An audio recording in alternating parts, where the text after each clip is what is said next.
Quimera Audiolivros apresenta O que é o Espiritismo? Um livro de Allan Kardec. 8ª parte. Pequena Conferência Espírita. Terceiro diálogo. O Padre. Um abade. O senhor me permite lhe dirigir algumas perguntas? Allan Kardec. Com prazer, reverendo. Mas, antes de responder a elas, creio ser útil fazê-lo conhecer o terreno em que me devo colocar perante ti. Primeiro que tudo, devo declarar que não tenho a pretensão de convertê-lo às nossas ideias. Se desejar conhecê-las pormenorizadamente, encontrará as ideias espíritas nos livros em que estão expostas. Neles poderá estudá-las à vontade e aceitá-las, ou rejeitá-las. O Espiritismo tem por fim combater a incredulidade e suas terríveis consequências, fornecendo provas patentes da existência da alma e da vida futura.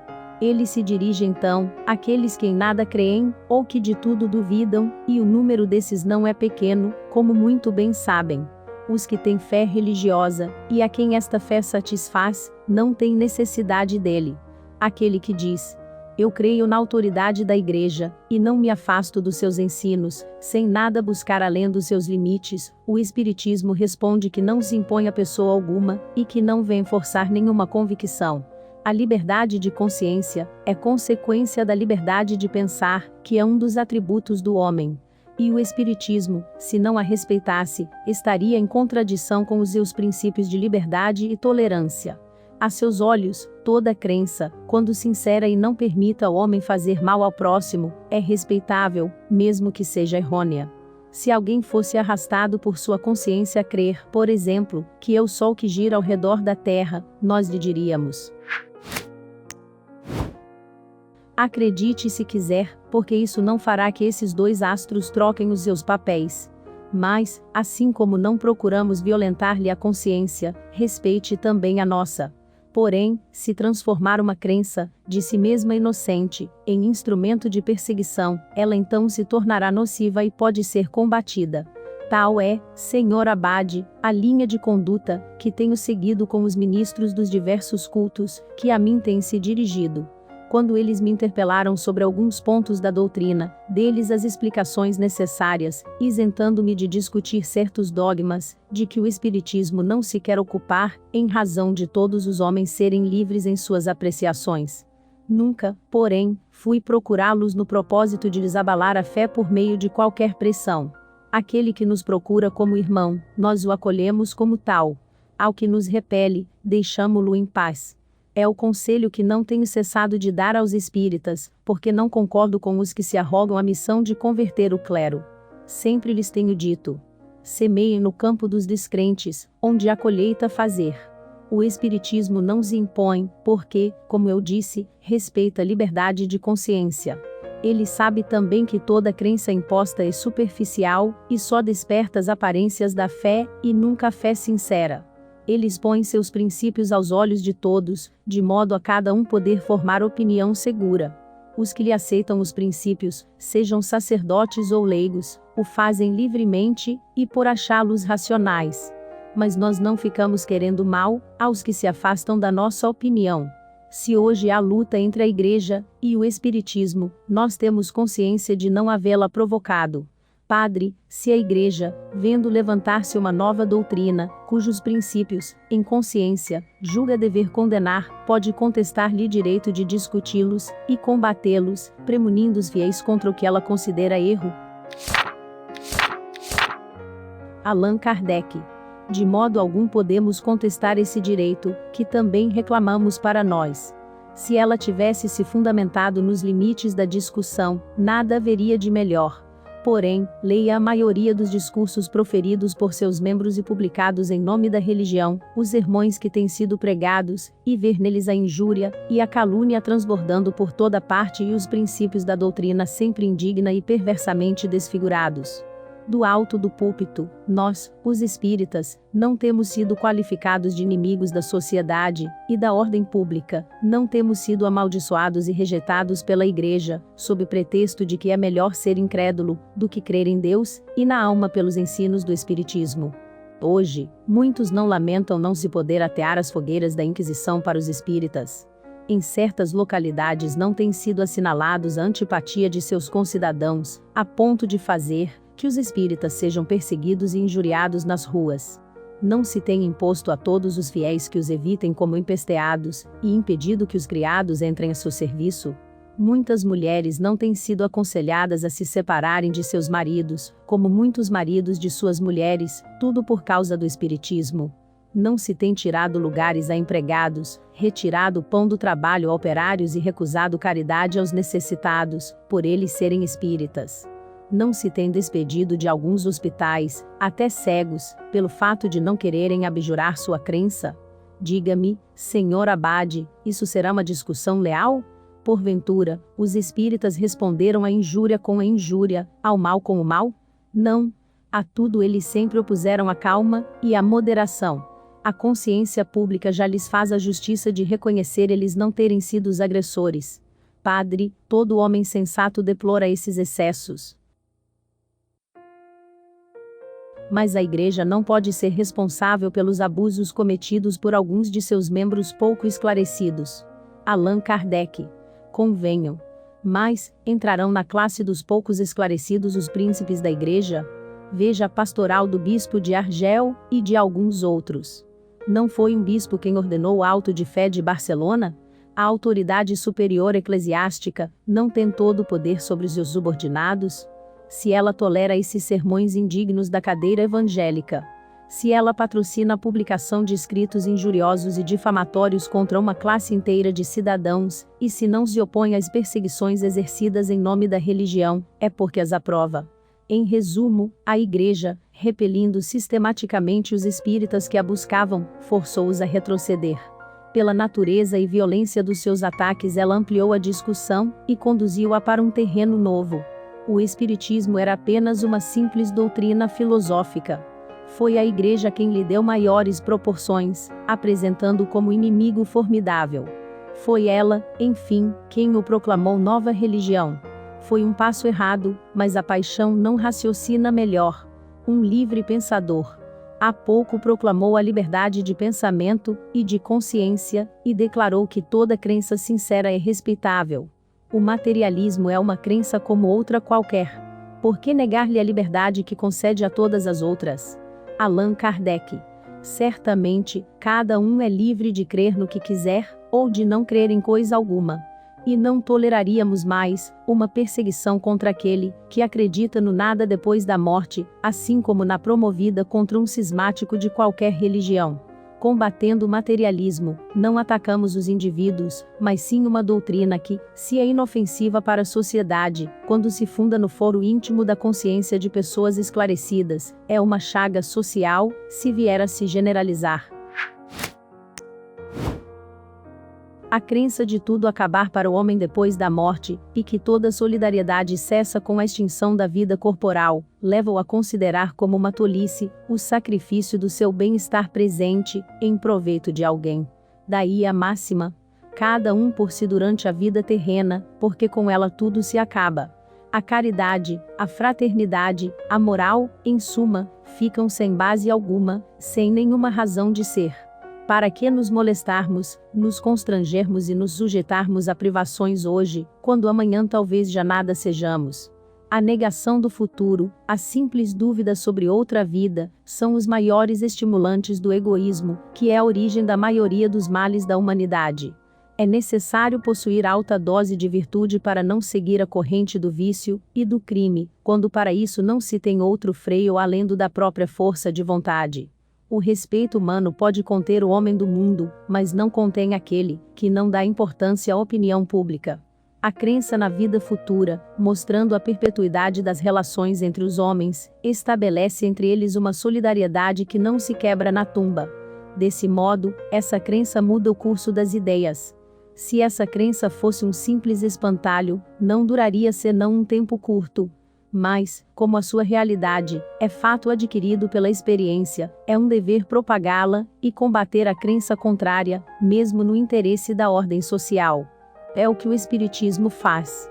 e o faz com êxito, porque fornece provas, e porque, decididamente, o homem antes quer ter a certeza de viver, e poder ser feliz em um mundo melhor, para a compensação das misérias deste mundo, do que a de morrer para sempre.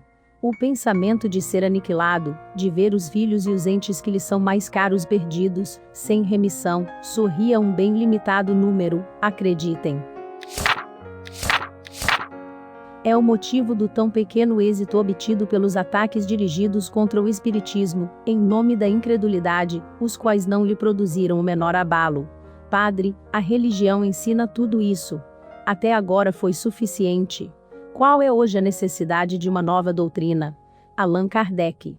Se a religião ensina o bastante, porque há tantos incrédulos, religiosamente falando, ela prega, é verdade. Ela nos manda crer, mas há muita gente que não crê por simples afirmação. O Espiritismo prova e faz ver o que a religião ensina em teoria. Além disso, de onde vêm essas provas? Da manifestação dos espíritos. Ora, é provável que os espíritos só se manifestem com o consentimento de Deus. Se, pois, Deus em sua misericórdia, envia aos homens esse socorro para afastá-los da descrença, é uma impiedade repeli-lo. Padre, entretanto, não pode contestar que o espiritismo não está de acordo com a religião em todos os pontos. Allan Kardec. Ora, Senhor Abade, todas as religiões dirão a mesma coisa. Os protestantes, os judeus, os muçulmanos, tanto quanto os católicos. Se o espiritismo negasse a existência de Deus, da alma, da sua individualidade e imortalidade, das penas e recompensas futuras, do livre-arbítrio do homem. Se ele ensinasse que cada um só deve viver para si, não pensar senão em si, não só seria contrário à religião católica, como a todas as religiões do mundo. Ele seria ainda negação de todas as leis morais, base das sociedades humanas. Longe disso. Os espíritos proclamam um Deus único, soberanamente justo e bom. Eles dizem que o homem é livre e responsável por seus atos, recompensado ou punido pelo bem ou pelo mal que houver feito. Colocam acima de todas as virtudes a caridade evangélica, e a seguinte regra sublime ensinada pelo Cristo: fazer aos outros como queremos que nos seja feito. Não são estes os fundamentos da religião? Essa certeza do futuro, de se ir encontrar aqueles a quem se amou, não será uma consolação? Essa grandiosidade da vida espiritual, que é a nossa essência, comparada às mesquinhas preocupações da vida terrena, não será própria a elevar a nossa alma e a fortalecer-nos na prática do bem? Padre, concordo que, nas questões gerais, o Espiritismo é conforme às grandes verdades do cristianismo. Porém, será o mesmo em relação aos dogmas? Ele não contradiz alguns princípios que a Igreja nos ensina? Allan Kardec. O Espiritismo é, antes de tudo, uma ciência, não cogita de questões dogmáticas. Esta ciência tem consequências morais como todas as ciências filosóficas. Essas consequências são boas ou más. Podem julgá-las pelos princípios gerais que acabo de expor. Algumas pessoas se iludem sobre o verdadeiro caráter do Espiritismo. A questão é de grande importância e merece algumas considerações. Façamos primeiro um termo de comparação. A eletricidade, estando na natureza, existiu em todo o tempo, e produziu sempre os efeitos que hoje observamos, e muitos outros que ainda não conhecemos. Na ignorância da sua verdadeira causa, os homens explicavam esses efeitos de um modo mais ou menos extravagante. A descoberta da eletricidade, e de suas propriedades, veio anular um punhado de teorias absurdas, espalhando a luz por sobre mais de um mistério da natureza. O que fizeram a eletricidade, e as ciências físicas para certos fenômenos, o Espiritismo fez para outros de ordem diferente. O Espiritismo funda-se na existência de um mundo invisível, formado pelos seres incorpóreos que povoam o espaço, e que são justamente as almas daqueles que viveram na Terra, ou em outros globos, nos quais deixaram seus corpos materiais. São os seres a que chamamos espíritos, seres que nos cercam, e incessantemente exercem sobre os homens uma grande influência, sem que estes o percebam, e desempenham papel muito ativo no mundo moral, e mesmo, até certo ponto, no físico. Portanto, o Espiritismo faz parte da natureza e podemos dizer que, numa certa ordem de ideias, ele é uma potência, como a eletricidade o é sob outro ponto de vista, e como ainda a gravitação é uma outra. Os fenômenos vindos do mundo invisível produziram-se em todos os tempos. Eis aí porque a história de todos os povos faz menção dela. Somente, em sua ignorância, como se deu com a eletricidade, os homens os atribuíam a causas mais ou menos racionais, e deram, nesse ponto de vista, livre curso à sua imaginação. Mais bem observado depois que se popularizou, o Espiritismo vem derramar luz sobre grande número de questões, até hoje insolúveis ou mal compreendidas. Seu verdadeiro caráter é então de uma ciência, e não de uma religião.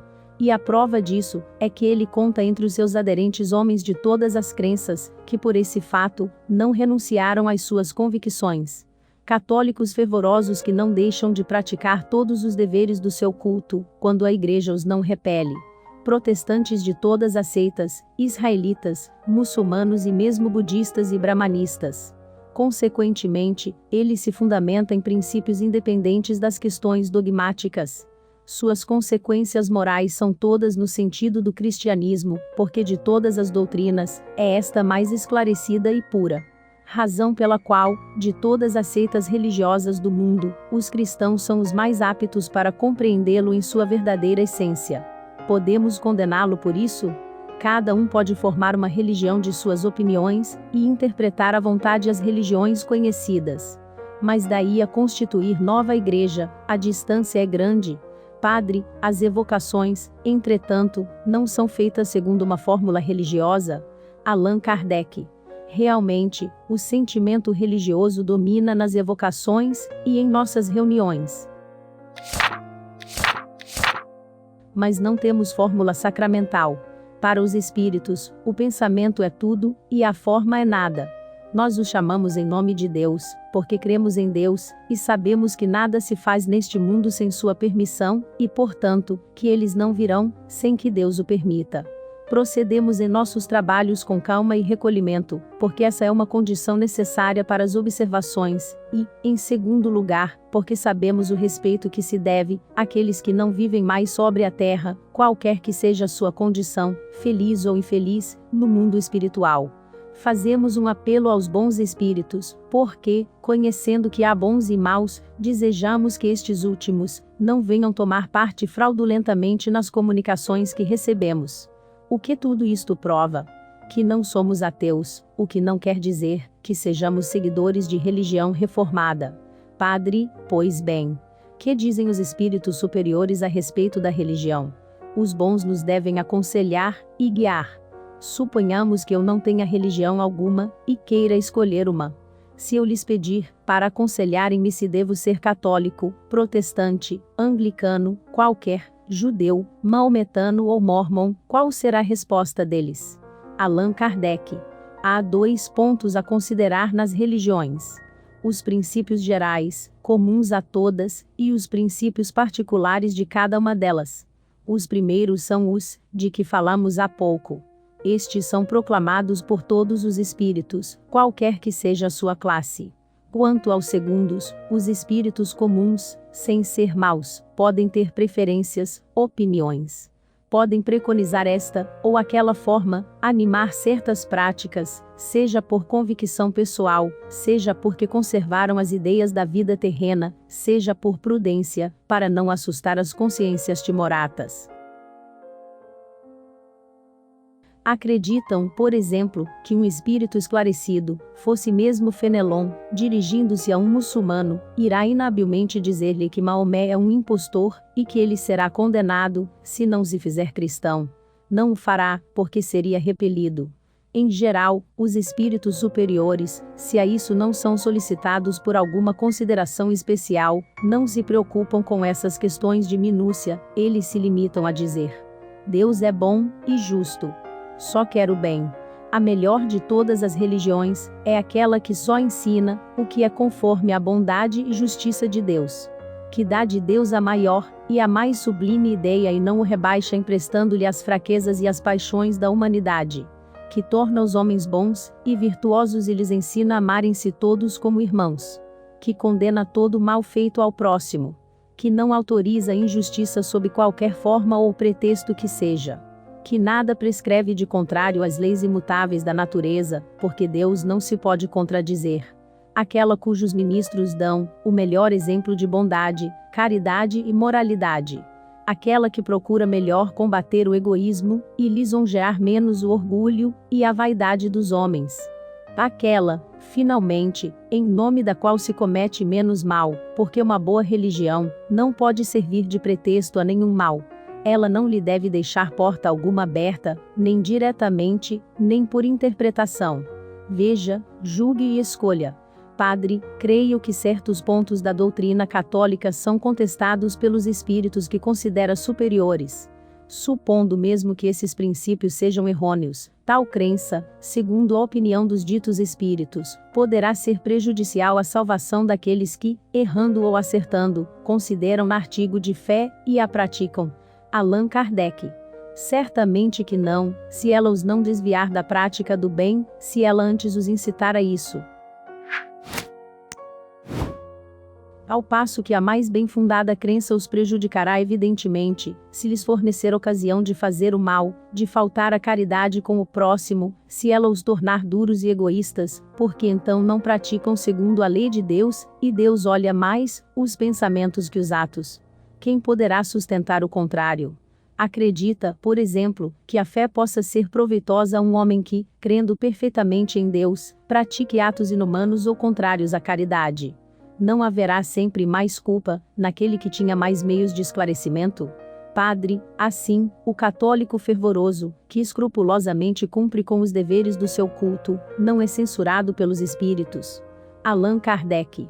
Não, se isso é para ele uma questão de consciência, se ele o faz com sinceridade.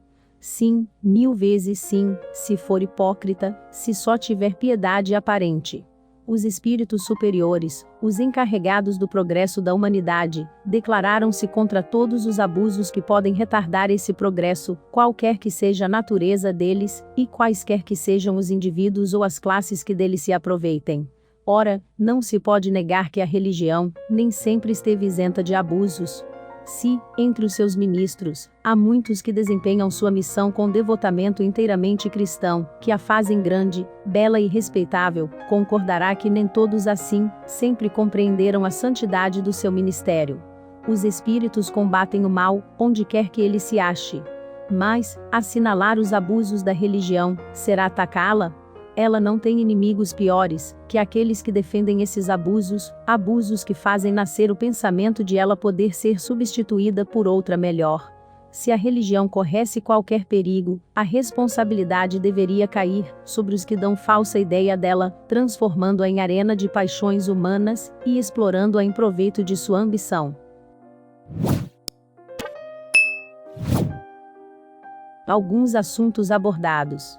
O que é Espiritismo? Allan Kardec. Doutrina Espírita. Doutrina Espírita para iniciantes. Estudo Espírita. Espiritismo para principiantes. Comunicações dos Espíritos. Audiolivro Espírita. Livre-arbítrio. Allan Kardec Espiritismo. Manifestações dos Espíritos. Seres invisíveis.